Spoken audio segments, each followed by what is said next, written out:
Hello everyone, I'm Aditya, and in this video we'll be continuing the series of How to Win Friends and Influence People by Dale Carnegie, and we'll be continuing from the sixth lesson, the safety value in handling complaints, which is from the part 3 of the same book. So as in the previous lessons, we have seen that how to boost, how to start a conversation and what happens at the beginning of the conversation.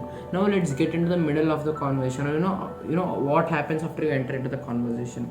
So firstly, when you're conversating with someone and a person says something you disagree. He says Pepsi is better than Coke. You know that Coke is better than Pepsi. You want to tell him that, bro, you're wrong. You get the temptation. I just want to prove this man wrong. He's that person wrong. He's wrong. He's going to be wrong. But you aren't supposed to. No matter what the temptation is, whatever, you are not supposed to stop that person while he's putting up his points, putting up his opinion. Why? Because he's not going to give a shit about your opinion, and even if he gives you, you're just going to start another argument, which is very dumb. So what you should do is you should control that temptation of starting an argument. Rather, what you should do is you should sincerely try to learn more about his point of view. Why? Because he comes from a different generation. He comes from different family generation, different set of beliefs, different set of life experiences, and you here come from a different generation, different you might be a different species, but I don't know why I would be watching this video.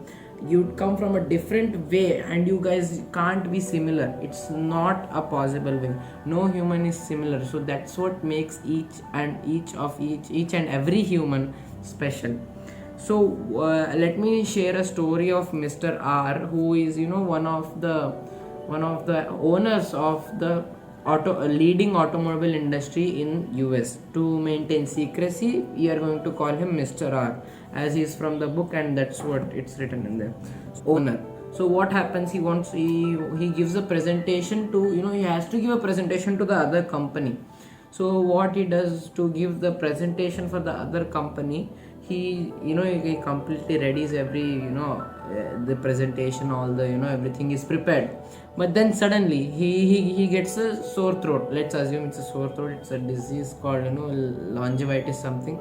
Yeah, but it's I will call it a sore throat. So what he starts to speak. When he starts to speak, he can't put up words. All he can do is just squeak. So what he does, he just takes up a board. He just writes that. I am unable to speak as I have a sore throat. So and he shows it to the whole board meeting. And then what happens? He tries to speak or something, but as he fails currently, the president of the other company comes up and he says, okay, let me do the speaking. So then what happens? He's just going to he just presents the other company, shares his point of view.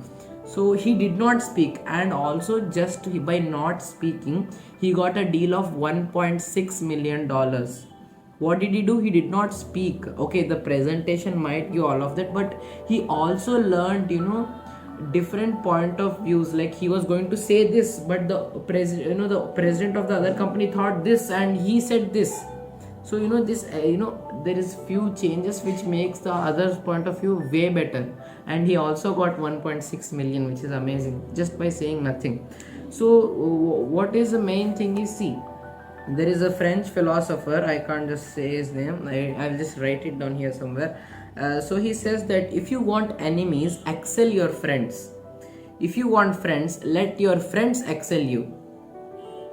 So it's obvious what they mean here. And also what is the reason for it, because it's obvious. And when you excel your friends, then they feel less important, but when your friends excel them, they feel more important towards you. Excelling means not is in growth or something, but just to foreshadow or forecast or say something, they just to show that they are better than us. It's simple, by doing less talking. So the principle of this lesson is, let the other person do the great deal of talking. And thank you for watching. Bye bye.